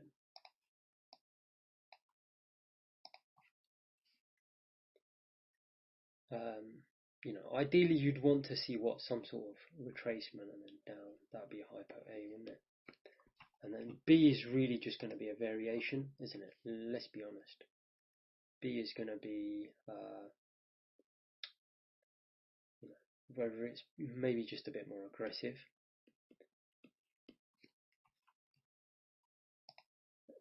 Everything is aligned here. It's really just everything. Because you think about the daily DVA overnight has failed. Guys, what else do you need? It's gone rotational. You get that at the open, you probably want to be slamming this market, right? But how you get in, what you get in, I don't know.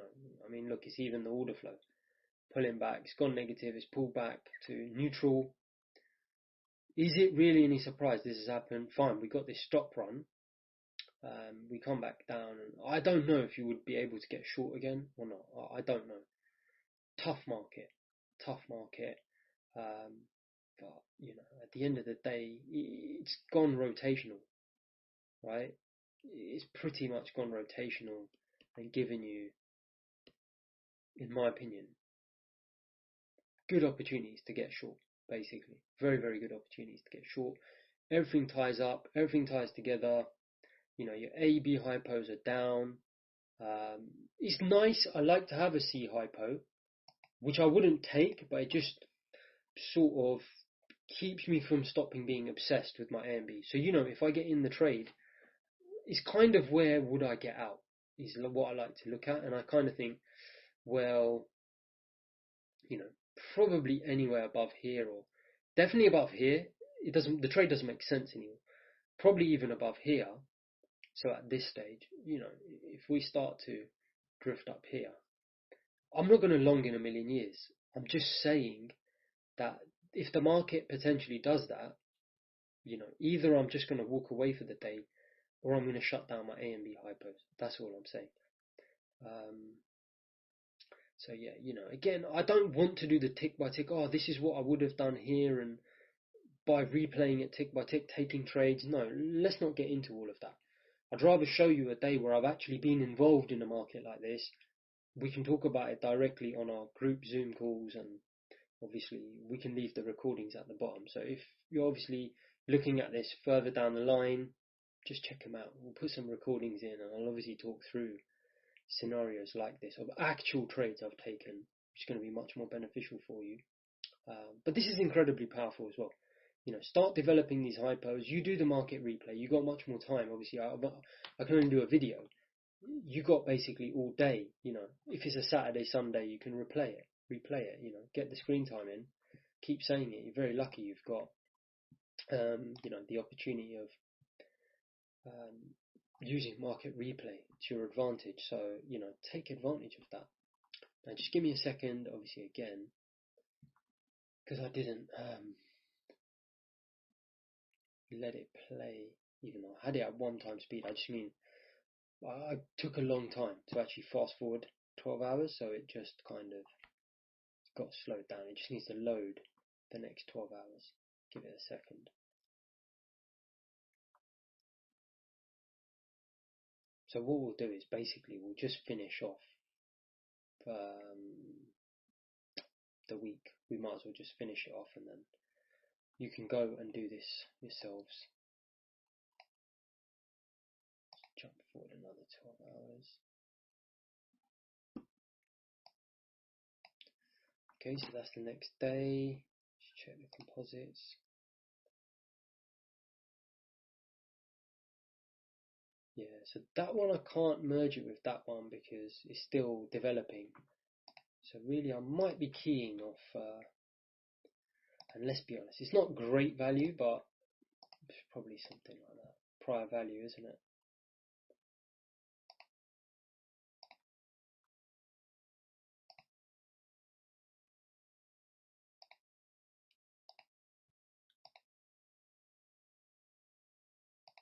So, again, this is probably one where you've got some, pretty much, you want to be cleaning up on a day like this, to some extent, depending on, how aggressive you want to get. So, overnight, apologies. You've done what? You've pretty much going sort of normal to fast trend at this stage. You're imbalanced, right?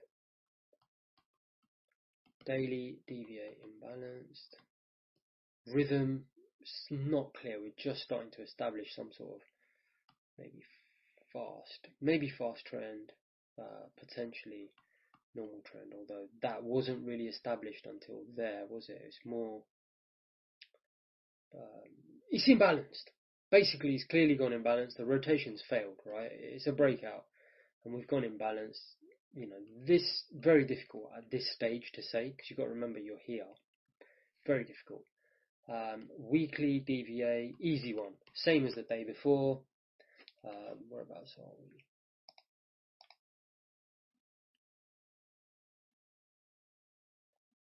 Somewhere in here. Somewhere in here. Pretty much. It's been given to you on a plate. Because don't forget, you've gone in balance out of prior week's static value as well. So let's just say it's imbalanced, probably more like a normal to fast trend. Obviously you're probably just closing here as you get in. That's okay. At the end of the day, you've still got plenty of space to your second standard deviation band. So something like that makes a lot of sense. So contextually, on a developing basis, clearly everything points towards short, right? Imbalance down, imbalance down. Does our sort of static value allow us to play that? Well, ideally we want to, I said to you before, you can look to do breakout value pullback plays from inside. Nothing wrong with it. This is clearly a very, very strong sort of reason to do it in, right? You've got, what is it, about 28.30. So it's miles away. It's up here. So great. You can see here. We've essentially. So let's do it. So CVA is what? 27.86.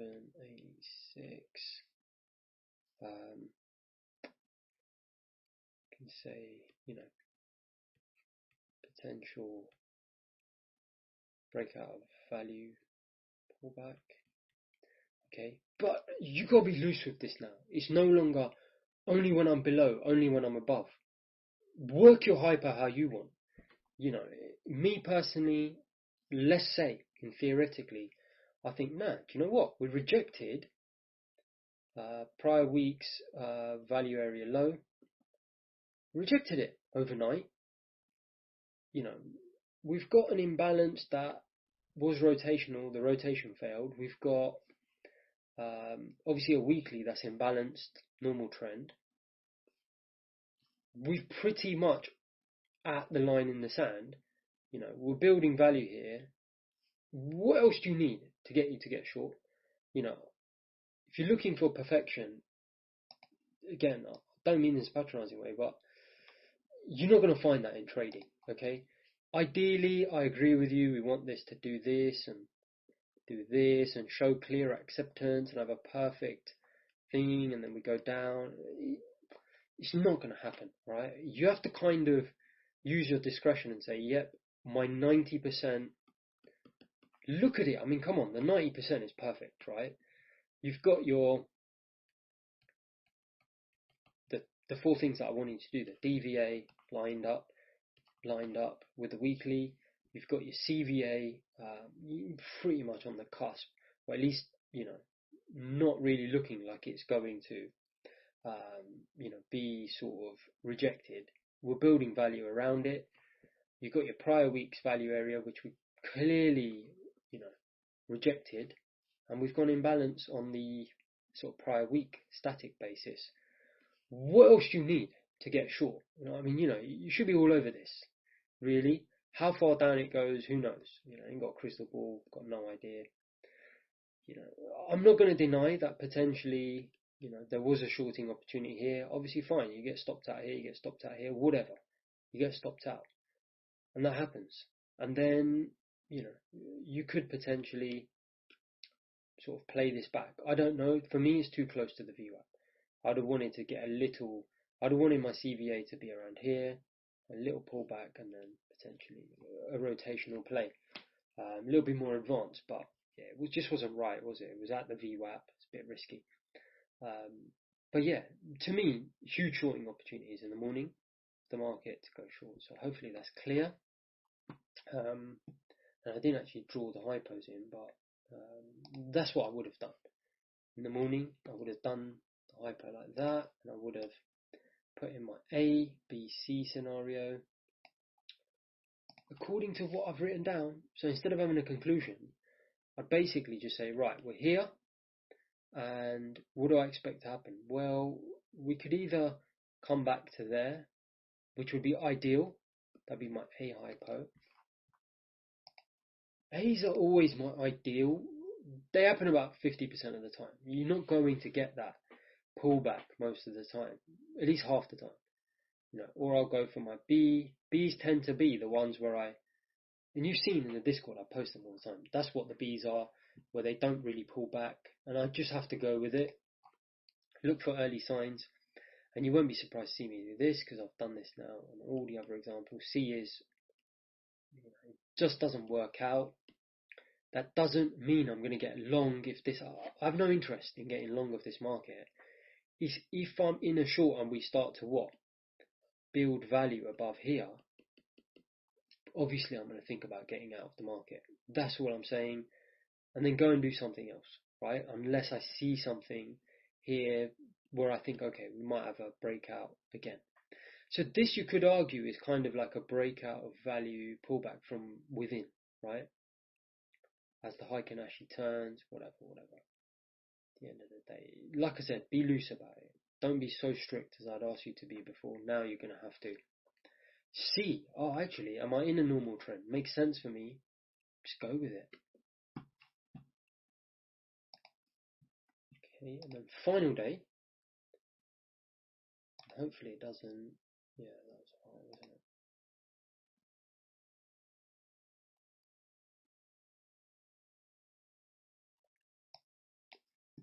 Okay, so this is the final day. I believe it's this and this, because this is still developing, isn't it?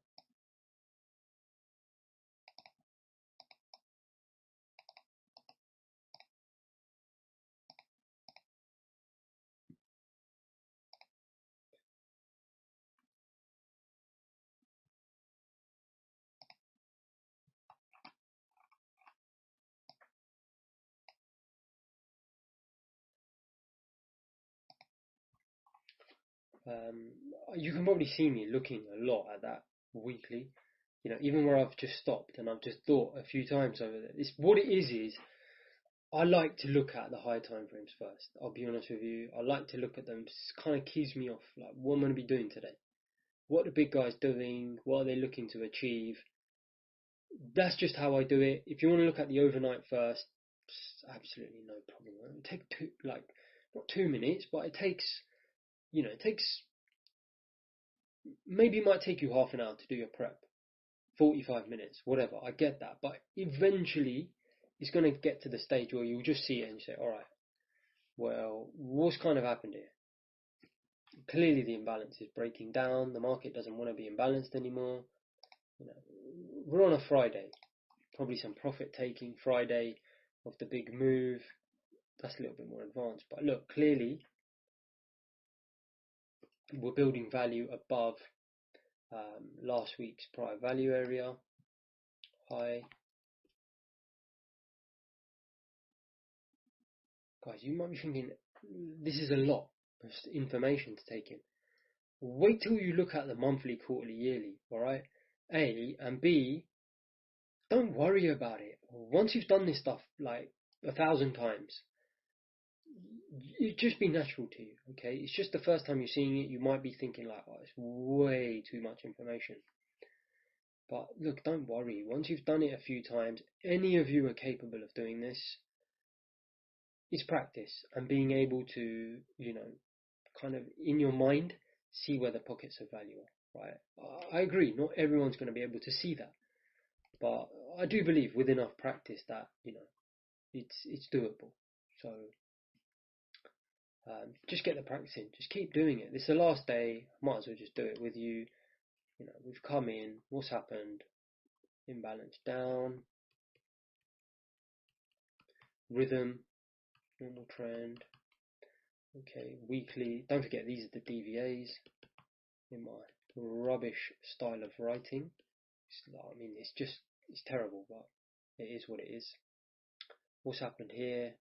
It's failed, right? It's clearly trying to go rotational when you're coming in here. It's clearly trying to go rotational. Possible rotation, imbalance, fail. I did say failure is a big clue for me. If this imbalance is failing, got to ask yourself why. And then CVA, probably look out for here. Actually, this is a really good. I want to bring in the point of control here. Where is it? It's there, isn't it? 28.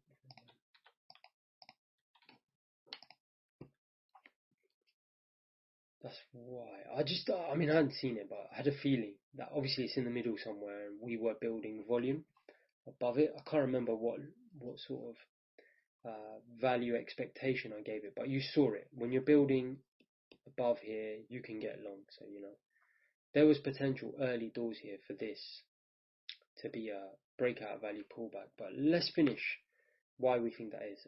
CVA basis, nothing but pocket. Clearly that's important because you're here, right? You don't necessarily want to be trading right into it if you do scale it, but we already know we're not interested in shorts because it just says DVA weekly, possible rotation imbalance failure.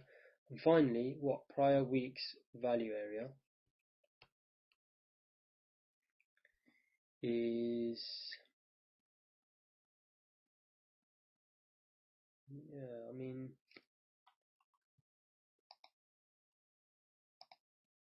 just have a look where it is.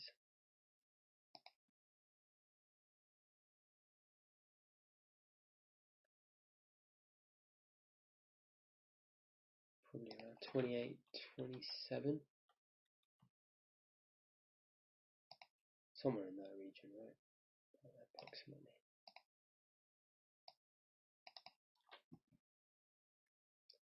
Look, I'm going to be honest with you. At the end of the day, it's clear what the hyper should be to me. Hold on. You clearly want to buy this market. How are you going to get long? Well, we know value expectation. If you're building above, I want to conclusion. if we're here, my ideal hypothesis is going to be built-in value above here, come back, and then look for, maybe test this or test that. That's going to be my A hypo. My B, as I said, typically I'll always have it as a hypo that it's the same as A, but it's more aggressive. So, we're here and I just go straight up, basically. Okay, no sort of retracements, no real opportunity unless I just go with it.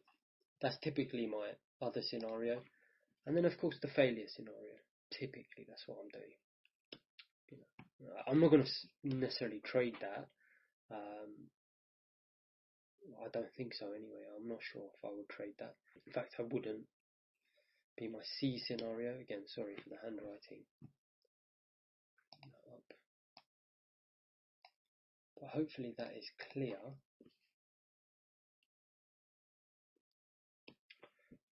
When you put all of this together, let's just finish off this prior week's value area. So somewhere there. So potential, I would put here potential return pullback, return to value pullback.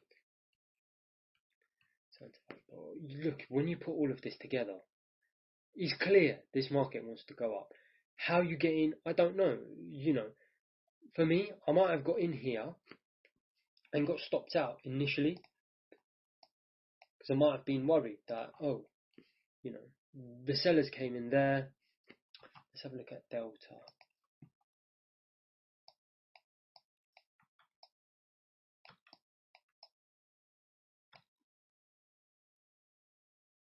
And Delta's pretty much showing that this was nothing more than a stop run, isn't it? If you look here, it's like that. This was a stop run. They stopped people out, and then boom, they just went up. You'd have to chase it. You'd have to, as it starts going up here, the stop run happens. I probably would have got,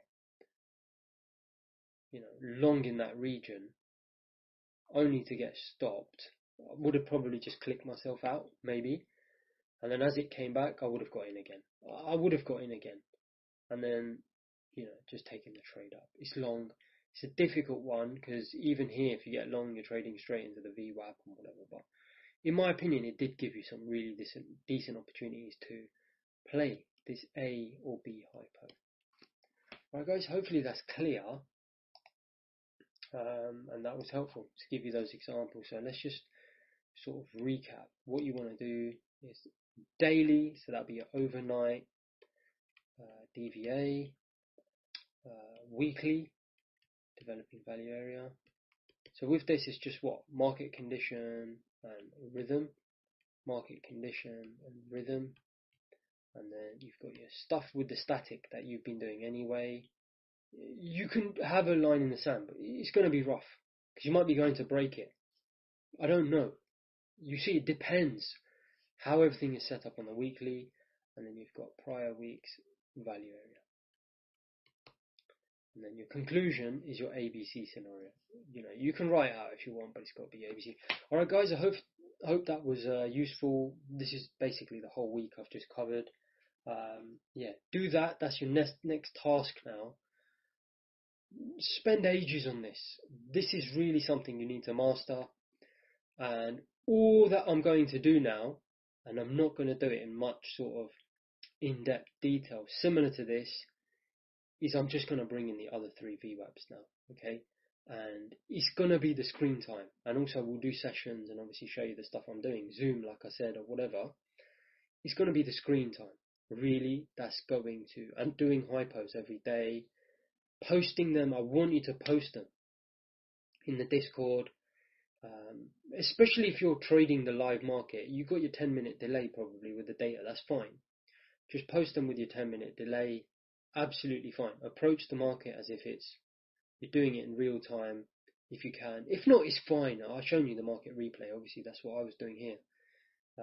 I understand a lot of people have commitments and stuff, and look, at the end of the day, it's perfectly possible, to learn the material doing that or not. I'm just saying, if you have the opportunity, and you're sitting around and it happens to be, RTH Open's about to happen in half an hour and you've got the time anyway and you're replaying, shut it off, do the actual market and start posting it in the Discord and saying, coming into this session, this is my thing. I'm just saying other people can look at it. Obviously, I can't look at it at the pit open. You've seen me. I'm trading serious size. At the end of the trading day, I will have a look at it and we can have a chat about it and, see where you did it right or did it wrong. And, a lot of the times it's going to be very subjective anyway. So, yeah, look, do that into these categories, then do your hypos, and let's see how you get on. All right, thanks. See you later.